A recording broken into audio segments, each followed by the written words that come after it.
అది నీ జాలి ఎన్నడు వీడనిది. ఆపదలో ఆదుకున్న నీ ప్రేమ, హక్కున నన్ను చేర్చుకున్న నీ ప్రేమ. ఆపదలో ఆదుకున్న నీ ప్రేమ, హక్కున నన్ను చేర్చుకున్న నీ ప్రేమ. నా గుప్పెడు గుండెను గుడిగా మలచుకున్న ప్రేమ, నాకై ప్రాణమునిచ్చిన జాలిగల ప్రేమ. నా గుప్పెడు గుండెను గుడిగా మలచుకున్న ప్రేమ, నాకై ప్రాణమునిచ్చిన జాలిగల ప్రేమ. నీ ప్రేమ నమ్మకమైనది, నీ జాలి ఎన్నడు వీడనిది. నీ కను చూపే చల్లనైనది, నీ నోటి మాటే విలువైనది. ప్రతిదినం నన్ను నడిపించుచున్నది, ప్రతిదినం నన్ను నడిపించుచున్నది. నీ ప్రేమ నమ్మకమైనది, నీ జాలి ఎన్నడు వీడనిది. నా కొరకు సిలువను మోసిన నీ ప్రేమ, నా కొరకు నిందలు మోసిన నీ ప్రేమ. నా కొరకు సిలువను మోసిన నీ ప్రేమ, నా కొరకు నిందలు మోసిన నీ ప్రేమ. నీ చేతులతో నన్ను ఎత్తుకున్న ప్రేమ, ఏ రుణము తీర్చలేని తీయనైన ప్రేమ. నీ చేతులతో నన్ను ఎత్తుకున్న ప్రేమ, నీ రుణము తీర్చలేని తీయనైన ప్రేమ. నీ ప్రేమ నమ్మకమైనది, నీ జాలి ఎన్నడు వీడనిది. నీ కను చూపే చల్లనైనది, నీ నోటి మాటే విలువైనది. ప్రతిదినం నన్ను నడిపించుచున్నది, ప్రతిదినం నన్ను నడిపించుచున్నది. నీ ప్రేమ నమ్మకమైనది, నీ జాలి ఎన్నడు వీడనిది. వాక్యపట్నం చదువుతున్నాం. ఎహెజ్కేలు గ్రంథము 47వ అధ్యాయము 8 నుంచి 10 వచనం వరకు చదువుతున్నాం. అప్పుడు ఆయన నాతో ఇట్లానే, ఈ నీళ్లు ఉబికి తూర్పుగా ఉన్న ప్రదేశంలోకి పారి అరాబాలోనికి దిగి సముద్రంలో పడును. అప్పుడు సముద్రపు నీళ్లు మంచినీళ్ళగును. వడిగా పారు ఈ నది వచ్చి చోటనెల్లా జలచరములన్నీ బ్రతుకును. ఈ నీళ్లు అక్కడికి వచ్చటం వలన ఆ నీరు మంచి నీళ్ళగును కనుక చేపలు బహు విస్తారంలగును. ఈ నది ఎక్కడికి పారునో అక్కడ సమస్తము బ్రతుకును. మరియు దాని యొద్ద ఎంగేది పట్టణం మొదలుకొని ఎనెగ్లాయిము పట్టణం వరకు చేపలు పట్టువారు దాని ప్రక్కన నిలిచి వలలు వేయుదురు. మహాసముద్రంలో ఉన్నట్లు సకల జాతి చేపలను దాని యందు బహు విస్తారంగా నువ్వు. దేవుడి పరిశుద్ధ వాక్యము జీవించున్నారు. ఈ లోక దేవతలన్నీ ఆయన ముందర సాగిలపడి నమస్కరించి గడగడలాడును. వంగని మోకాళ్ళన్నీ, వంగని మోకాళ్ళన్నీ యేసయ్య ఎదుట వంగిపోవును, యేసయ్య ఎదుట వంగిపోవును. యేసు రాజుగా వచ్చుచున్నాడు, భూలోకమంతా తెలుసుకుంటారు. యేసు రాజుగా వచ్చుచున్నాడు, భూలోకమంతా తెలుసుకుంటారు.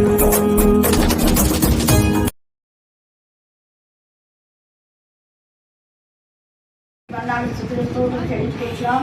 ఈ రాత్రి కాల సమయంలో మీ నామపేట ప్రార్థించడానికి, పాడటానికి, స్తుతించడానికి, దేవ వాక్యం ధ్యానించడానికి, నిన్ను ఘనపరిచి నిన్ను మహిమపరచడానికి మీరు ఇచ్చిన శ్రేష్టమైన సమయాన్ని బట్టి నీకు వందనాలు చెల్లిస్తున్నాం. దేవా కృష్ణవేణిని మీరు జ్ఞాపకం చేసుకొని ఆమెను వెన్నడే చీకశక్తులు యేసు నామములో గద్దించి పాదాలుగా బంధించేందుకు నీకు వందనాలు చెల్లిస్తున్నాం. దేవా మధును కూడా మీరు జ్ఞాపకం చేసుకున్నారు ప్రభా. నీకు ఇచ్చిన మాట మేరకు ఆ బిడ్డ నా ప్రభా ఇక మీద తాగుకున్నట్లు మా తండ్రి జ్ఞానం కలగచ్చమని ప్రార్థిస్తున్నాం. దేవా సభం చేస్తున్న పనిని మీరు ఆస్వాదించండి. అమ్ముకు మా ప్రభా సుఖమైన ప్రసారం మీరు దాయిచ్చారు ప్రభా. చిన్నారి స్టడీస్లో ఆ బిడ్డను ఉన్నత చదువులు చదివిస్తానని మీరు మాట ఇచ్చారు. అలాగా ఎక్కలేనంత ఎత్తైన కొండపైకి మీరు చిన్నాన్ని ఎక్కించబోతున్నందుకు నీకు వందనాలు చెల్లిస్తున్నాం. దేవా పీజీ చేయడానికి మార్గంలో మీరు సహాయం చేస్తున్న విధానం బట్టి నీకు వందనాలు చెల్లిస్తున్నాం. ఇలాగ మా విద్యార్థులు ఎవరు ఎక్కడ ఉన్నప్పటికీ ఒకరికి ఆధారపడే జీవితం మా విద్యార్థులందరికీ మీరు దయచేయమని ప్రార్థిస్తున్నాం. అలాగనే నా ప్రభా నా తండ్రి ఇక్కడ చేరినటువంటి ప్రతి కుటుంబాన్ని మీ కరుణా పీఠంలో ఎత్తిపడుతున్నాం. దేవా జాలి వారి కుటుంబాన్ని, కీర్తిని, బ్లెస్సింగ్ని నా ప్రభా శోభ వారి యొక్క కుటుంబాన్ని, శ్వేతని మీ కరుణా పీఠంలో ఎత్తిపడుతున్నాం. అద్భుత రీతిగా మీ జీవితాన్ని మీరు సెట్ చేశారు ప్రభా. స్తోత్రం.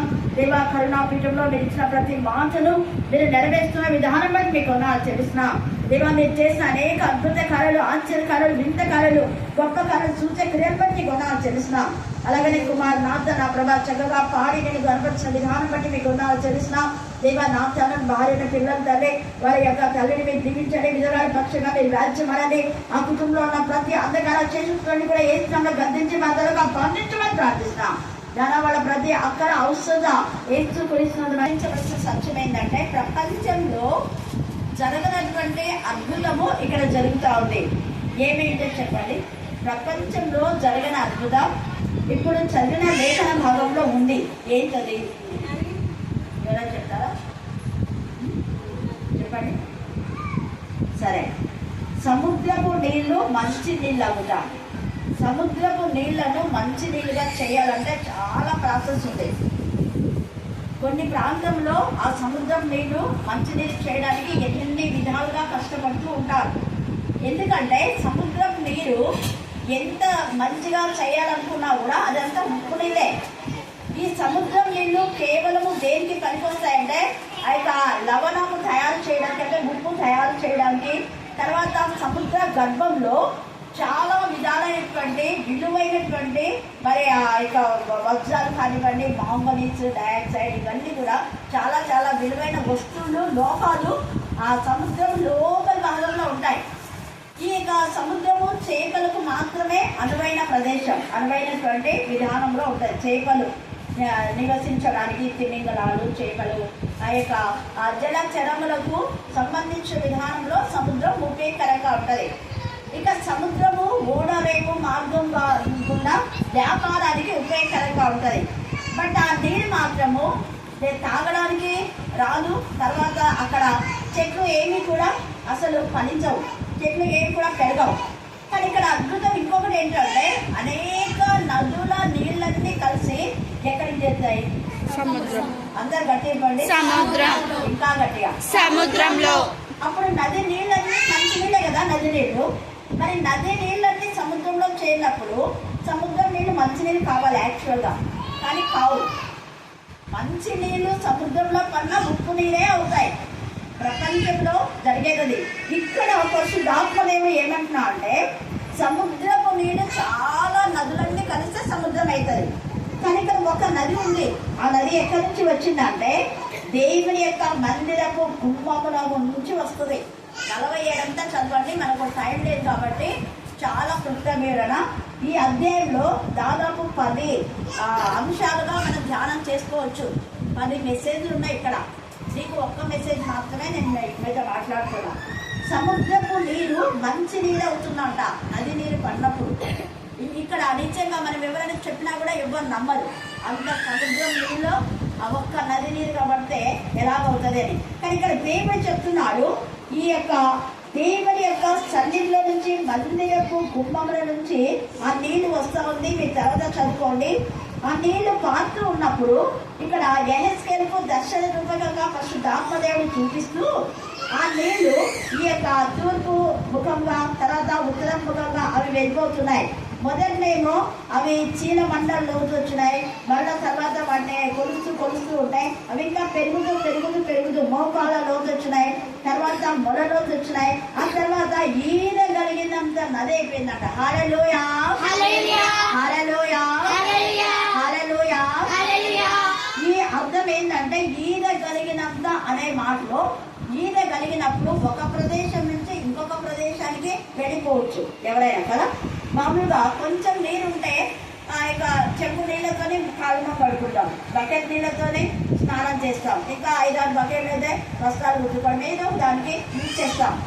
బట్ ఈయన కలిగినప్పుడు మనం వేరే చోటికి మనకు తెలియకుండా వితౌట్ అవర్ నాలెడ్జ్ మనకు తెలియకుండానే వేరే చోటికి వెళ్ళిపోతామంట. దాని అర్థం ఏంటంటే మన వాక్యము చెంబు నీళ్ళ వాక్యం తాగుతున్నామా, లేకపోతే కొన్ని బకెట్ నీళ్ళు వాక్యం ఉందా మనలో, లేక వాక్యంలో మనం ఈదగలుగుతున్నామా? వాక్యంలో ఈదగలిగితే ఇక్కడ నువ్వు ప్రార్థన చేస్తే ఎక్కడో ఉన్న వాళ్ళకు, బాంబేలో ఉన్న వాళ్ళు కూడా అద్భుతం జరుగుతుంది. హల్లెలూయా హల్లెలూయా హల్లెలూయా. అంటే వాక్యంలో ఆత్మ ఈదగలుగుతుంది. ఎందుకంటే ఆది కారణంలో వాక్యం ఏమైందంటే ఆత్మ జలముల పైన ఏమైతుందంట, అల్లలాడుతుంది. జలముల పైన ఆత్మ అల్లలాడుతుంది. ఇప్పుడు చాలా మంది బాంబే వాళ్ళు ఇక్కడ నుంచి ప్రేర్ చేసుకుంటారు, అక్కడ బాగా చెప్పి చామంతక ఉంది వాళ్ళ చెల్లెలే, అంటే మన జయరాజన్ ఉన్నారు కదా, జయరాజన్ భార్య వాళ్ళ చెల్లెలు బాంబేలో ఉంది. వాళ్ళ కుమారునికి ఒక విధమైనటువంటి దురాత్మ ద్వారా చాలా చాలా సఫర్ అయినాడు. ఆ పిల్లోని ఇక్కడికి తీసుకురాలేదు వాళ్ళు, కానీ అక్కడనే ఉన్నప్పుడే ప్రేర్ చేసినాక బాగా అయినాక మళ్ళీ ఒకసారి ఆమె కుమారుని తీసుకొని వచ్చింది ఇక్కడికి. ఎందుకు నేను ఈ మాట చెప్తానంటే నేను బాంబేకి వెళ్ళలేదు, కానీ ఈ వాక్యం అంటే ఏం చేసుకుంది, ఈయనకుంటే అక్కడికి తీసుకెళ్ళి. అర్థమైందా మీకు ఇప్పుడు? హల్లెలూయా హల్లెలూయా. అలాగనే కృష్ణవేణి కూడా నేను ఇక్కడికి వచ్చి ప్రార్థన చేయలేదు, అక్కడ మా ఇంట్లోనే ఉండి సెల్ ఫోన్లో నేను ప్రార్థన చేసినప్పుడు ఆమెలో ఉన్నటువంటి ప్రతి చీకటి చెట్టును దేవుడు పారదోలాడు. ప్రేర్ చేస్తున్నప్పుడే సెల్ ఫోన్ పడేసి కిందకి ఎంత పెద్ద శబ్దం వచ్చేసి నాకు. నేను చిన్నారి ఏంటి అంత శబ్దం వస్తుంది చిన్నారి అంటున్నాను. అంటే చిన్నారి అక్కడనే సెల్ ఫోన్లో చేస్తుంది, ఇక్కడ వాళ్ళ పవన్ వాళ్ళకు ఉన్నారు. అంటే మమ్మీ కింద వచ్చినట్టే, అవునా అలాగా దురాత్మ కింద పడేసి వెళ్తుంది, వాక్యంలో ఉంది, మీరేం కంగారు పడొద్దండి, ఆమె ఖచ్చితంగా స్వస్థత పొందుతుంది అని. అలాగే ఇప్పుడు మంచిగా ఉండే ఆమె మా ఇంట్లో రోజు వచ్చి చల్లగా ఉండదని అక్కడే పడుకోమా నేను అని చెప్తా ఉంటా. హల్లెలూయా హల్లెలూయా హల్లెలూయా. ఎందుకు ఈ మాట చెప్తున్నా అంటే దేవుని వాక్యము ఈ నది నీరు లాంటిది అనమాట, స్వచ్ఛమైన దేవుని వాక్యం. ఈ వాక్యము స్వచ్ఛమైన ఈ వాక్యము సముద్రము లాగా ఉన్న దుష్ట శక్తులు, దురాత్మల, ప్రేతాత్మల సమూహములను లయపరిచి మంచి చేస్తుంది. హల్లెలూయా హల్లెలూయా. అందుకనే ఈ యొక్క రూతు యొక్క అత్తగారైన నయోమి ఏమంటుందంటే నన్ను మారా అనండి, మాధుర్యమని అనొద్దండి. నేను ఎందుకంటే నేను మాధుర్యాన్ని కోల్పోయి మారాగా మారదా. మారాగా ఎందుకు మారింది ఆమె అంటే మోయాబీయుల యొక్క సహవాసంలో. విరాత్రి కాల సమయం ముందు చెడు సహవాసంలో ఉంటే నీ మంచి బ్రతుకు చేదైపోతుంది. ఈ రాత్రి మనం మంచి సహవాసంలో ఉన్నామా, చెడ్డ సహవాసంలో ఉన్నాం? ఒకవేళ చెడ్డ సహవాసం ఉన్నా మన మంచి వాక్యము ఆ చెడ్డ వాళ్ళలో ప్రోక్షించి వాళ్ళలో ఉన్న చెడును తొలగించే వారుగానే మనం ఉండాలి, అంతేగాని వాళ్ళ చేదును మనం ఆహ్వానించే వారుగా ఉండకూడదు. గమనించండి, నది చిన్నదే, నది నీరు చిన్నదైనా కూడా అంత పెద్ద సముద్రం పడినప్పుడు సముద్రపు నీరు ఎలాగ మంచి అయిపోతుందో నీలో ఉన్న వాక్యం, నీకున్న కొంచెం విశ్వాసం అయినా కూడా నీకున్న వాక్యం అనే శక్తి నువ్వు ఇతరులకి తెలియజేసినప్పుడు దేవుని వాక్యం సత్యమైంది. అందుకనే భూదిగంతానికి సాక్షులుగా ఉండండి యేసయ్య శిష్యులకు చెప్పగా వాళ్ళు భూమిని తలక్రిందులు చేశారు. హల్లెలూయా హల్లెలూయా హల్లెలూయా. భూమిని తలక్రిందులు చేసే వాళ్ళు ఇక్కడ కూడా వచ్చారా అని చాలా మంది ఈర్ష్యపడి వాళ్ళని ఇక్కడ నుంచి వెళ్ళిపోండి అన్నారు. యేసయ్య కూడా మార్కు సువార్త మనం 5వ అధ్యాయంలో చూస్తే ఇక 2000 సేన అనే దయ్యం పట్టినటువంటి వ్యక్తిని బాగు చేసిన తర్వాత ఆ దయ్యాలు అంటాయి, యేసయ్య మాతో నీకేం పని యేసయ్య, మాకు ఇంకా కాలం ఉంది కదా యేసయ్య, మమ్మల్ని నువ్వు పాతాళంలోకి పంపించొద్దు, ఆ పందుల్లోకి పంపించవా అని అంటాయి. కారణం ఏంటంటే వాళ్ళ క్యారెక్టర్ పందుల క్యారెక్టర్, అందుకని పందులు కోరుకుంటాయి. సరే పోండి అన్నాడు యేసయ్య. అయితే 2000 పందులు అని అక్కడ రాయబడింది, కానీ చాలా శక్తులు అంట చెప్పారంటే అవన్నీ పోయి సముద్రంలో పడతాయి. అంటే సముద్రంలో ఆ దురాత్మలన్నిటిని దేవుడు బంధించేస్తాడు. హల్లెలూయా హల్లెలూయా హల్లెలూయా. అవి ఇక మీద ఎక్కడికి సోకకుండా గమనించాలి. ఇంత మంచి పని యేసయ్య చేస్తే అక్కడి వాళ్ళు ప్రశంసించాలి, కానీ ప్రశంసించట్లేదు. ఎందుకు? వాళ్ళు కూడా పంది లాంటి జీవితమే. అందుకని వాళ్ళు ఏమంటున్నారు, ఒక వ్యక్తి ఆ వ్యక్తిని చూసి ఆ దారిన పోయే వాళ్ళంతా భయపడే వాళ్ళే. ఆ ప్రాంతం అంతా నెమ్మది లేదు, సమాధానం లేదు. ఈ వ్యక్తి ఎప్పుడో సంఖ్యలు వదులుకొని సమాధుల నుంచి బయటకు వచ్చి మమ్మల్ని బాధ పెడతాడేమో, కొడతాడేమో, రక్కుతాడేమో భయంతో ఆ ప్రాంతం అంతా జీవిస్తూ ఉంది. ఆ నిద్ర లేని పరిస్థితిలో వాళ్ళు ఉన్నారు. అలాంటి పరిస్థితిలో యేసయ్య ఆ వ్యక్తిని బాగు చేస్తే యేసయ్యను ప్రశంసించేది పోయి, అయ్యగారు మీరు మా ఊరు వదిలి వెళ్ళిపోండి అంటారు. మన వాళ్ళు కూడా అంతే. మంచి చేస్తే ఏం చేస్తారు, వెళ్ళి. చెడు చేస్తే ఇంకా ఎందుకు వాళ్ళు చెడులో ఉంటారు. వాళ్ళు చెడు చేసే వాళ్ళు చెడును అప్రిషియేట్ చేస్తారు, మంచి చేసే వాళ్ళకు చెడు నచ్చదు.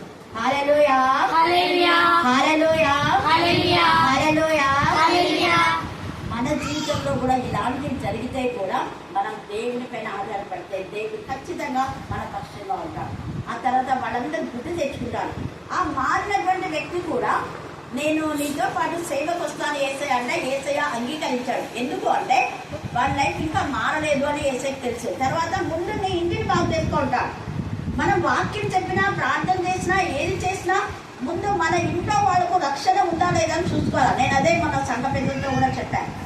మన ఇంటి వాళ్ళకే మనం బాగు చేసుకోలేకుండా ఎవరిలో బాగు చేయాలంటే దేవుడు ఊరుకోడు. ఆయన న్యాయాధిపతి, ఆయన సరైన జడ్జిమెంట్ ఇస్తాడు. భయంకరమైన తీర్పు ఉంటుంది, భయంకరమైన శిక్ష కూడా ఉంటుంది. అది మన వాళ్ళకు తెలియదు. సరిగా బైబిల్ చదవరు, సగం తెలిసి ఏదేదో మాట్లాడేస్తుంటారు. కానీ రాత్రి కాల సమయమందు పరిశుద్ధ ఆత్మదేవుడు మనతో మాట్లాడుతున్నాడు. నీకు తెలిసిన వాక్యము నీతో ఎవరిని ఉంటాయి వాళ్ళతో చెప్పేసాయి. వాళ్ళు ఉన్న చెడును ఖచ్చితంగా దేవుడు తొలగిస్తాడు. ఇక్కడ ఈ నది నీరు సముద్రంలో పడినప్పుడు ఆ సముద్రం నీరు ఏమైపోయిందంటే మంచిది అయిపోయిందంట. మంచిది అయిపోయి మళ్ళీ ఈ నది నీరు ఎక్కడెక్కడైతే వెళ్తుందో అక్కడంతా కూడా పంటలు మంచిగా పండుతున్నాయి. ఈ రాత్రి కాలచందు నువ్వున్నటువంటి వీధి నిన్ను బట్టి బాగుందా, లేకపోతే నిన్ను బట్టి ఒకవేళ అవమానపరిచే విధానంలో, నిన్ను బట్టి దూషించే విధానంలో ఉన్నదా? మనం ప్రశ్న చేసుకోవాలి. మనం వీధిలో బాగు చేసే వారంగా ఉన్నామా, నేను చేసే వారంగా ఉన్నామా, కీడు చేసే వారంగా ఉన్నామా? ఈ నది నీరైతే ఎక్కడికి వెళ్తే అక్కడ చెట్లన్నీ బ్రతుకుతున్నాయి, అన్ని బ్రతుకుతున్నాయి, చావట్లేదు, అన్ని బ్రతుకుతున్నాయి. అలాగనే అక్కడ జలచరాలు బ్రతుకుతున్నాయి. తర్వాత ఇంకా చాలా చాలా బ్రతుకుతూ ఉన్నాయి. హల్లెలూయా హల్లెలూయా హల్లెలూయా. ఈ రాత్రి కాలచంద్రం మన జ్ఞాపకం. ఇతరులను మనం బ్రతికించే వారంగా ఉన్నామా, లేకపోతే చంపే వారంగా ఉన్నామా? చంపడం అంటే నరకం, భయంకరమైన నరకాగ్ని గంధకాల నుంచి మనం విడుదల పొందాలి. ఆ నరకం నుంచి విడిపించబడడానికి మన వంతు ప్రయత్నం, మనకు తెలిసిన లేఖన భాగాలు ఇతరులకు తెలియజేయడమే మన పని. అలా చేయడం ద్వారా నీవు ఆశీర్వదించబడతావు. అందుకే నువ్వు బాధపడిన అవసరం లేదు. అయ్యో సముద్రం నీరు కదా, ఈ నీళ్ళలో ఈ నది నీరు ఏమాత్రం ఉంది అని అనుకోవద్దు. దేవుడు కార్యం చేస్తాడు. ఆయనకు అసాధ్యమైంది ఏది కూడా లేదు. సముద్రపు నీటిని మరి చేదు లాంటి నయోమి జీవితాన్ని మాధుర్యంగా మార్చాడు యేసయ్య. కారణం దేవుని ఆశ్రయించినందుకు. అందుకే రూతు అంటాడు, రూతును ఇశ్రాయేలు దేవుని రెక్కల నీడకు నువ్వు వచ్చావమ్మా, నీకు సంపూర్ణమైన బహుమానం. అందుకే ఈ ఇంటికి దేవుడు ఖచ్చితంగా రానున్న జీవితంలో సంపూర్ణమైన బహుమానం ఇస్తారు. హల్లెలూయా హల్లెలూయా హల్లెలూయా. అందుకే ఆయనను ఆశ్రయించిన బిడ్డలను ఎప్పుడు ఆయన చేయి మొదలు. అలాగనే 2వ రాజులు 2వ అధ్యాయము 19 నుంచి 22 దాకా మీరు చదివితే అక్కడ కూడా ఒక సన్నివేశం ఉంది. చూడండి, 22వ వచనం మాత్రం చదవండి. మీరు తర్వాత 19 నుంచి చదువుకోండి. 2వ రాజులు 2:22. కాబట్టి నేటి వరకు ఎలీషా చెప్పిన మాట చొప్పున ఆ నీరు మంచిదై ఉన్నది. ఎలీషా చెప్పిన మాట ప్రకారం ప్రవక్తల మాటను ఎప్పుడు నిర్లక్ష్యం చేయొద్దండి. మళ్ళీ చెప్తున్నా, దేవుని పిల్లలు దైవికంగా కొన్ని చెప్తారు. నేను మామూలుగా క్రిస్టమస్ రోజు ఒక విషయం చెప్పాను. నేను సంఘంలో జరగబోయే మరి ఆ ఊళ్ళో మన సంఘానికి సంబంధించి జరగబోయే కొన్ని గొడవలు చాలా భయంకరంగా జరుగుతాయని చెప్పాను చిన్నారు క్రైస్తమస్కు ముందు అందరూ చెప్పారు. ఆ తర్వాత జరిగినాయి కూడా. అంటే మన ఇది ఈస్టర్ సండే రోజు అక్కడ ప్రేయర్ పెట్టకూడదని అదొకటి, ఇంకా కొన్ని సంఘంలో ఇలాగా ఎందుకు అలాగా చెప్పడం జరిగిందంటే, ఎప్పుడైతే వాక్యములకు మనము ప్రథమ స్థానం ఇవ్వకుండా సంఘము ఆదివారం దినంలో ప్రతిష్ఠించబడిన దినం, ఆ రోజు దేవునికి మనం స్థానం ఇవ్వకుండా వేరే పనులు చేస్తే చాలా ఉగ్రత ఉంటుంది. అది నిన్న బుధవారం కూడా చెప్పాను, ప్రతిష్ఠితమైన దినం కదా, బుధవారం కూడా చెప్పాను. బుధవారం ఆ టాపిక్ వచ్చింది. వాక్యము ఏదైతే వరుస క్రమంలో మనం ధ్యానిస్తుంటామో ఖచ్చితంగా ఆ పరిస్థితులు అక్కడ ఉన్నాయని దేవుడు వాక్యం ద్వారానే రుజువు చేస్తాడు. అంతకంటే ముందు మంగళవారం బుధవారం ఏ వాక్యాలు అయితే చెప్తున్నామో సేమ్ అదే వాక్యాలు రిపీట్ చేస్తూ ఇప్పుడు కొత్తగా వచ్చే దైవజనులు చెప్తున్నారు. వాళ్ళు ఆత్మీయంగా ఉన్నారు కాబట్టి. అందుకే ఒక దైవజనుడు అన్నాడు, ఆత్మ లేని వాడు నా వాడు కాదు. ఆత్మ సంబంధులు అర్థం చేసుకుంటారు. ఆత్మ సంబంధులు పరిశుద్ధంగా సంఘం ఉండాలని కోరుకుంటారు. అది ఎక్కడ. అందుకనే ఆత్మ సంబంధమైన విధానంలో ఎలీషా ప్రవక్త చెప్పిన మాట ప్రకారము ఆ నీరు మొదట ఉప్పుగా ఉండింది. ఆ ఉప్పు నీరు చేదైన నీరు అది మంచి నీరుగా మారింది. ఆ నీటిలో ఉప్పుగా ఉన్న నీటిలో ఇక్కడ ప్రవక్త ఏం చెప్తాడు అంటే, కొత్త కుండలో కొంచెం ఉప్పేసి మీరు దాంట్లో పోయండి అంటాం. చూడండి, అంటే ఉప్పు ద్వారా ఏమైపోయింది? శుద్ధి. ప్లస్ మైనస్ అయినట్టు, మైనస్ ప్లస్ అయినట్టు లెక్కలు వాళ్ళకి బాగా తెలుసు కదా. అలాగా అద్భుతం జరుగుతూ ఉంది అక్కడ. తర్వాత 4వ అధ్యాయంలో కూడా మనం చూస్తే 2వ రాజులో 4వ అధ్యాయంలో కూడా కొన్ని విషయాలు రాయబడి ఉన్నాయి. 2వ రాజులు 4వ అధ్యాయంలో అది ఏదంటే అదే ఒక పిండి గురించి అక్కడ రాయబడి ఉంటుంది. రెఫరెన్స్ చెప్తాను చూడండి. 4వ అధ్యాయం 39 చదువునా. 2వ రాజులు 4:39 వచ్చినాయి. అయితే ఒకడు కూరాకులు వేరుటకు పొలంలోనికి పోయి, చూడండి ఇక్కడ వెర్రి ద్రాక్ష చెట్టును చూచి, ఇది గమనించండి. చాలా ఇక్కడ మంచి మెసేజ్ ఉంది మనకు. మీరు బాగా చదివి ధ్యానం చేయండి. దాని గుణము ఎరుగక గమనించాలి. దాని గుణము ఎరుగక. నేను కొన్నిసార్లు కొందరు మంచి ఉంటుందిలే సంఘానికి బాగుంటుంది అని అంటానంటో, తర్వాత దాని గుణం దేవుడు బయలుపరుస్తాడు. ఇక్కడ కూడా వీళ్ళకి పాపం గుణం తెలియకుండా వీళ్ళేమనుకున్నారు, అది మంచిదిలే అని వీళ్ళు అనుకున్నారు. అందుకే దాని గుణం ఎరుగక వాళ్ళు తెచ్చి వండి తింటాం అనేసరికి చేదైపోయింది. ఆకలిసి పాపం చేదైపోయింది. వాళ్ళకి ఏం తోచట్లేదు. వెంటనే దైవజనుడి దగ్గరికి వెళ్ళారు, ప్రవక్త దగ్గరికి వెళ్ళి, అయ్యగారు తప్పు జరిగిపోయింది అయ్యగారు, మేము మంచి కూరాకులు కోస్తుంటే వాటిలో ఏదో ఒకటి ఆ చేదు కలిసి వచ్చేసింది, కూరంతా పాడైపోయింది, ఇప్పుడు కష్టపడి వండినంతా వేస్ట్ అయిపోయిందంటే, ఏం పర్వాలేదులే మీరు వెళ్ళి ఏం చేస్తారంటే అక్కడ చూడండి, చదవండి.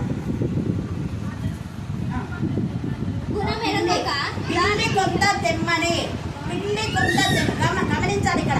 ఇక్కడ ఆకుకూరలు చేయలేకపోతే ఇక్కడ పిండిని ఏమంటున్నాడు, అక్కడ ఉప్పు యేసు ప్రభుకు గుర్తే. యేసు ప్రభు లోకములకు వెలుగై ఉన్నాడు, ఉప్పై ఉన్నాడు అని కదా. చూడండి, పాత నిబంధన ఈ వాక్యానికి యేసయ్యకు ఎంత అవినాభావ సంబంధంతో ప్రవక్త రాస్తూ ఉన్నారు. అక్కడ రాజుల గ్రంథంలో ఉప్పు యేసు ప్రభుకి సూచనగా ప్రవక్త చెప్తారు. రానున్న యేసయ్య అనేక జీవితాల్లో ఉన్నటువంటి చేదును తొలగిస్తాడు అని తెలియచేయడానికి అక్కడ ఉప్పును వాడుతున్నాడు. ఇక్కడ చేదు కూరలను, ఆహార పదార్థములను మంచి పదార్థములు చేయడానికి యేసయ్య యొక్క శరీరము పవిత్రమైంది, ఆయన శరీరము ప్రశస్తమైంది. ఆయన శరీరం తినడం ద్వారా మనలో ఉన్న చేదు, మనలో ఉన్న పాపరోగం, మనలో ఉన్నటువంటి దుష్ట శక్తులు, మనలో ఉన్న దురాత్మల సమూహాలు అన్నీ కూడా లైమైపోతాయి అని తెలియచేయడానికి ప్రవచన రూపకంగా పిండిని అక్కడ వాడుతున్నాం. పిండి యేసయ్య శరీరానికి గుర్తు. మీరు ఈ రొట్టె నా శరీరానికి గుర్తుగా మీరు తినండి అన్నారు కదా. 45 రోజుల ఇంట్లో మరి ఉపవాస ప్రార్థనలో ప్రతిరోజు ప్రభు బలను ఇచ్చేటప్పుడు ఎంత మందికి స్వస్థత అయింది. అలాగనే ఈ కృష్ణవేణి కూడా ఈ చిన్నారి నమ్మకంతో తీసుకుంది ప్రభు బలం.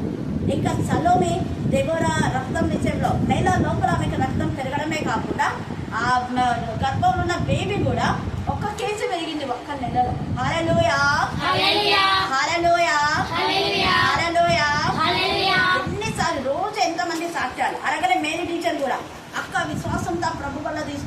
వాళ్ళ అన్న కొడుకు గవర్నమెంట్ జాబ్. తర్వాత ఇంకా మూడు విషయాలేమో చెప్పింది అక్క మేడం గురించి. చాలామంది ఇంకా చాలా ఉన్నాయి, నేను కొన్ని మీకు చెప్తాను. ఎందుకు ఇది అర్థం అంటే ప్రభు వల్ల ఊరి ఆషామాషిగా తీసుకునేది కాదు, మన నమ్మకంతో విశ్వాసంతో అది తీసుకుంటే ఎన్ని అద్భుతాలు జరుగుతాయి. అది మేము అప్పుడు ఎక్కువ చేసేవాళ్ళము. ఇంకా ఇప్పుడు ప్రభు మాటలను బట్టి మరి అనేక మంది అది చెప్పిన విధానాన్ని బట్టి అంటే ప్రభు వల్ల తీసుకునే, ఎందుకంటే మన సంఘంలో నెలకు ఒకసారి తీసుకుంటాం, మేము ప్రతి వారం తీసుకుంటాం, మాకు అది అలవాటు. అలాగా ప్రతి దినం కూడా తీసుకోవచ్చు చెప్పాలంటే మన కోరిక ఉంటే. అయితే కొన్ని సంఘాల్లో ఇక జాయ్ చరణ్ వాళ్ళ సంఘంలో కూడా ఫాస్టింగ్ ప్లేస్లో ప్రభు వల్ల ఇస్తారు. తర్వాత ఇంకా కొంతమంది ఉన్నారు నాకు తెలిసి. మేము ఎస్ఆర్ బ్రదర్ ఫెలోషిప్లో ఉండేవాళ్ళం కాబట్టి బ్రదర్ ఎప్పుడు వచ్చినా ప్రభు వల్ల ఇలాగా మాకు తయారు చేసి పాదాలు కడిగేది ఇవన్నీ మాకు నేర్పించారు. హల్లెలూయా హల్లెలూయా హల్లెలూయా హల్లెలూయా. అది వాక్యానుసారంగా ఇక్కడ పిండిని వాడుతున్నాడు చూడండి ప్రవక్త. ఆ తర్వాత మనం 6వ అధ్యాయంలో చూస్తే అక్కడ ఒక గొడ్డలి అరువు తెచ్చుకొని ఉంటాడు ఆ వ్యక్తి. ఆ గొడ్డలి నీళ్ళలో పడిపోతే ఆ గొడ్డలి ఇనుము కదా, ఇనుము నీళ్ళ లోపలికి పోతుంది, పైకి తేలడానికి చాలా కష్టం. అట్టడుగు భాగంలో పడినటువంటి ఆ యొక్క గొడ్డలికి అతను పోయి చెప్తాడు, అయ్యగారు అది నేను అప్పు తెచ్చుకున్నా అయ్యగారు, మళ్ళీ నేను అప్పు తీర్చాలి. ఈ రాత్రి దేవునితో మాట్లాడుతున్నాడు, నీకున్న అప్పును లోపలి భాగంలో ఉన్న ఎంత అప్పున్నా కూడా తీర్చడానికి తండ్రి అయిన దేవుడు సమర్థుడు. అందుకనే ఆ యొక్క దైవజనుడు చెప్తే దైవజనుడు వెంటనే ఒక కొమ్మను విరిచి ఆ కొమ్మని అందులో వేసేసాయి అన్నాడు. ఎక్కడ గొడ్డలి పడిందో సరిగ్గా అక్కడనే ఆ చెట్టు కొమ్మ, పచ్చని చెట్టు కొమ్మని వేయండి అంటారు. చెట్టు కొమ్మ యేసయ్యకు పెట్టు. ఆయన దావీదు చిగురు, దావీదు చిగురైన యేసయ్య మన పాపపు జీవితాన్ని, భయంకరమైన జీవితాన్ని బాగు చేసేది. అలాగనే భయంకరమైన రోగం, కుదరని రోగాలు అప్పుడు ఇంకా తీర్చలేని నువ్వు అనుకోవచ్చు. ఈ అబ్బాయి ఆ ఎరువు తీసుకున్నటువంటి ఆ ఎరువు మళ్ళీ అప్పు ఇంకా ఎక్కువైపోతుంది, ఆ గొడవలు మళ్ళీ ఇవ్వాలంటే కష్టం, బాధపడుతున్నాడు పేదోడు. కానీ దేవుడు అర్థం చేసుకున్నాడు, అందుకే ప్రభుత్వం ద్వారా అద్భుతం జరిగించాడు. ఆ కొమ్మ యేసయ్య. ఈ వాక్యంతో నింపబడితే వాక్యమే శక్తి, వాక్యమే ఐశ్వర్యం, వాక్యమే బలం, వాక్యమే సర్వ రోగ నివారణి, వాక్యం ఔషధం. అందుకనే అక్కడ ఇవి చూపిస్తున్నాడు. సేమ్ ఈ యొక్క సముద్రపు నీరు ఎలాగ మంచినీళ్ళు అయిందో అక్కడ ఆ కొమ్మ ద్వారా గొడ్డలి వచ్చి అతనికి సమాధానం, మానసిక వేదన తండ్రి అయిన దేవుడు అక్కడ తొలగిస్తున్నాడు. అలాగనే ఉప్పు లాంటి జీవితాలను దేవుడు మాధుర్యంగా మంచిగా మారుస్తున్నాడు. చేదు జీవితాలకు ఒకవేళ చేదైన ఆహారం ద్వారా ఒకవేళ బాధలు, రోగాలు, వ్యాధులు వస్తే దేవుడిని బాగు చేసేవాడుగా ఉన్నాడు. ఇక్కడ ఈ సముద్రం నీరే బాగైనప్పుడు రాత్రి కాల సమయం ముందు మన బ్రతుకులు బాగు చేసేది యేసయ్య అని ఈ వాక్యమని, వాక్యం పైన మనం ఆధారపడి వాక్యము ద్వారా ఈ వాక్యం ఎక్కడుంటే అక్కడ బాగు కావాల్సిందే. నువ్వు ఎవరికి వాక్యం చెప్తే వాళ్ళు మారిపోవాల్సిందే. హల్లెలూయా హల్లెలూయా హల్లెలూయా హల్లెలూయా. ఈ రాత్రి యేసే రాకడ సమీపంగా ఉంది. ఎంతమందికి మనం వాక్యం చెప్పాము, ఎంతమందిని ప్రభువులు నడిపించామో అని లెక్కలు వేసుకోవాలి. ఆ లెక్కలు దేవుడు. కాబట్టి మనం ఇతరులకు మనం ఉపయోగకరంగా ఉన్నామా, ఇతరులకు చేదుగా ఉన్నామా, ఇతరులకు మనం మాధుర్యకరంగా ఉన్నామా? మాధుర్యమైన ఈ వాక్యము అనేకులకు చెప్పి వాళ్ళలో ఉన్న దుష్ట శక్తులను లైపచ్చే వారంగా మనం ఉన్నామా? మనం వాళ్ళ కోసం ప్రార్థన చేస్తున్నామా? కన్నీరు కాస్తున్నామా? వేసి అడుగుతాం. నిజంగా నాకైతే చిన్నారి ఎంత బాధపడి ఏడ్చింది. క్రిస్టమస్ రోజు దైవజనులు వస్తారని ఎంత ఇదిగా నేను ఆశ కన్నాను మేడం, అస్సలు రాలేదు. చూసారా, పేదవాళ్ళ ఇళ్లకు కొంతమంది రారు, డబ్బులు ఎవరికి ఇస్తే అక్కడికి పోతారు. కానీ యేసయ్య వచ్చింది పేదవాళ్ళ ఇంటి కోసం. దాని ఫస్ట్ ఇక్కడికి నన్ను పిలవడానికి చాలా పెద్దపడే ఇచ్చింది. మా ఇంట్లో చాలా చిన్నది, మీరు వస్తారా అని చెప్పింది. ఏ పర్వాలేదు, ఇంత కొట్టాల్లో కూడా నూరికి వాళ్ళు కూడా పోయాను మేము అప్పుడు ఫస్ట్లో. ఆ యొక్క అంటే కొత్త బస్ స్టాండ్ దగ్గర ఉన్న ఆ ఇళ్ళన్నీ చాలా చాలా భయంకరంగా ఉండేవి అప్పట్లో, 30 years బ్యాక్. డేవిడ్ వాళ్ళందరూ కలిసి పోయేవాళ్ళు మా కిందికి దిగి, అక్కడంతా బుద్ధ ఉండేది. అయినా కూడా అక్కడ నా సాకల్ వాళ్ళ ఇల్లు, కొంతమంది ఇళ్ళలో ప్రేయర్ పెట్టేవాళ్ళు. దేవుడు వాళ్ళకి అద్భుతాలు చేస్తున్నాడు. ఎందుకు నేను చెప్తున్నా అంటే తండ్రి అయిన దేవుడికి చిన్న ఇల్లు, పెద్ద ఇల్లు అనేది భేదం ఉండదు. ఏ ఇల్లు అయినా ఇల్లే. హల్లెలూయా హల్లెలూయా హల్లెలూయా. కాబట్టి ఒక్క ఒక్క నిమిషం వచ్చి ప్రార్థన చేయలేదని బాధపడినటువంటి చిన్నారికి తండ్రి అయిన దేవుడు తన ఉచితమైన కృప చొప్పున దాదాపు మనం ఇక్కడ 2 గంటలు వింటాం. అందరూ కలిసి ఎంత కృప ఇచ్చారు చూడండి.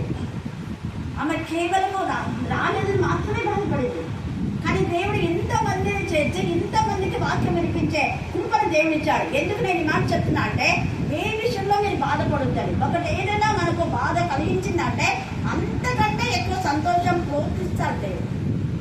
అది నిజంగా మేనలన్నా వచ్చేవాడని చెప్పారు. చాలా సంతోషంగా మనం కష్టంలో ఉన్న వారి ఇళ్ళని దర్శించాలి, వాళ్ళకి వాక్యం చెప్పాలి, వాళ్ళని ప్రభులోకి నడిపించాలి. దేవుడు ఈ లేఖన భాగంలో దీవించి ఆశీర్వదించుగాక.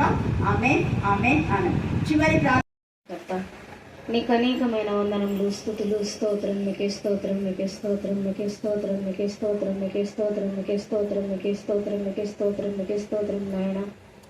నేటి గురువారం నుంచి గురువారం వరకు నా తండ్రి రెక్కల చాటున మరుగుపరిచి నేను స్తుతించి నేను గణపరిచి మహిమపరిచిన విధానాన్ని బట్టి నీకే స్తోత్రం, మీకే స్తోత్రం, మీకే స్తోత్రం, మీకే స్తోత్రం నాయన. మే నెల మాసంలో నా తండ్రి మొదటి గురువారం నా తండ్రి మొదటి దినమున నా తండ్రి యేసయ్య నా తండ్రి కృష్ణవేణల కుటుంబానికి నాయన దర్శించిన విధానాన్ని బట్టి నీకు స్తోత్రం, మీకే స్తోత్రం, మీకే స్తోత్రం, మీకే స్తోత్రం నాయన. ఇంకా ఎంతమంది నా తండ్రి నాయన గృహాలు దర్శించాలని ఆశపడుచున్నారు ప్రేరణ. ప్రతి ఒక్క బిడ్డకు నా తండ్రి జ్ఞానమును తెలివిని అనుగ్రహించమని ప్రార్థిస్తున్నామయ్యా. నీకే స్తోత్రం, మీకే స్తోత్రం, మీకే స్తోత్రం, మీకే స్తోత్రం నాయన. అమ్మవారు చెప్పిన వాక్యాన్ని నా తండ్రి మా హృదయాల్లో నాయన నీరు కట్టి ఫలింపచేయమని ప్రార్థిస్తున్నాం నా తండ్రి. నీకు అనేకమైన వందనములు, స్తుతులు, స్తోత్రాలు చెల్లించుకొంచున్నాం నాయన. చెప్పిన వాక్యాన్ని నా తండ్రి వినడమే కాకుండా నా తండ్రి ఇతరులకు నాయన చెప్పే భాగ్యం ప్రతి ఒక్కరికి జ్ఞానమును దయచేయమని ప్రార్థిస్తున్నామయ్యా. నీకే స్తోత్రం, మీకే స్తోత్రం, మీకే స్తోత్రం, మీకే స్తోత్రం నాయన. ఆశ్చర్యకరుడ, ఆలోచనకర్త, నిచ్చుడకు తండ్రి, సమాధానకర్త, నీకే స్తోత్రం, మీకే స్తోత్రం, మీకే స్తోత్రం నాయన. ఎక్కడికి కూడి నీ నామస్మరిస్తారు అక్కడ ఉంటానని సెలవిచ్చిన దేవ, మా మధ్యలో సంచరించున్న విధానాన్ని బట్టి నీకే స్తుతులు, స్తోత్రాలు చెల్లించుకుంటున్నాం నాయన. చేరుకున్న ప్రతి ఒక్క బిడ్డను నాయన దీవించి ఆశీర్వదించి ఫలింపచేయమని ప్రార్థిస్తున్నాం నాయన. నీకు అనేకమైన వందనములు, స్తుతులు, స్తోత్రాలు చెల్లించుకుంటున్నాం నాయన. కుటుంబాన్ని నాయ తండ్రి శాంతిని సమాధానము సమకూర్చమని ప్రార్థిస్తున్నామయ్యా. నీకే స్తోత్రం, మీకే స్తోత్రం, మీకే స్తోత్రం నాయన. ఇరుకులు ఇబ్బందులుంటే తొలగించండి అయ్యా. నీకు అనేకమైన వందనములు, స్తుతులు, స్తోత్రాలు నా తండ్రి. మీ ఇంటి చుట్టూ నా తండ్రి నీ యొక్క అగ్ని కంచె వారి కుటుంబ ప్రాంతంలో అనేక కుటుంబాలు ఏకీభవించినందుకు ఎంత శక్తిగా కూడా తక్కువే ప్రభావ. వాళ్ళ యొక్క చిన్న కృషి కూడా నా ప్రభావం చెల్లితో కలిసి నా ప్రభావం నేను కనపడతాను దయచేస్తున్నారు. మధు తమ్ముళ్ళందరూ కూడా నా ప్రభావ స్టేట్ బ్యాంక్లో పనిచేసే కుమారు మధుని కూడా దేవా మీరు జ్ఞాపకం చేసుకోమని ప్రార్థిస్తున్నాం. అలాగే పిల్లలను దీవించండి ప్రభావ. మరి అక్క చెల్లెలు దీవించండి. బాంబేలో ఆ గృహాన్ని నా సరే మీరు సూచించండి ప్రభావ. అక్కడ ఉన్నటువంటి ప్రతి సమస్యలు మీరే పరిష్కారం చేయమని ప్రార్థిస్తున్నాం దేవా. ముఖ్యంగా పవర్ నా ప్రభావ ఉన్నత చదవడానికి మీ జ్ఞానం దాయిచ్చేయండి. చెడు సహవాసం నుంచి విడిపించమని ప్రార్థిస్తున్నాం దేవా. భగవద్ విషయాలు కూడా దేవునికి రోషం గల బిడ్డలుగా నేను మహిమపరచడానికి మీకు దాయిచ్చేయండి. వారికి వచ్చేటటువంటి నా ప్రభావండి ఆర్థిక సహాయం ఏది కూడా వేస్ట్ కాకుండా అది ఉపయోగపడలాగా మీకు దాయిచ్చేయండి. తన గృహాన్ని నా ప్రభావండి ఈ విధానంలో కృష్ణవేది కట్టుకున్నందుకు నీకు వందనాలు తెలుస్తుంది దేవా. మీ గాయకాన్ని తోడుగా ఉంచమని ఈ రోజు ప్రాంతంలో వచ్చిన ప్రతి దర్శించమని నా జయస్నామని ప్రార్థిస్తున్నాం తండ్రి. ఆమేన్, ఆమేన్.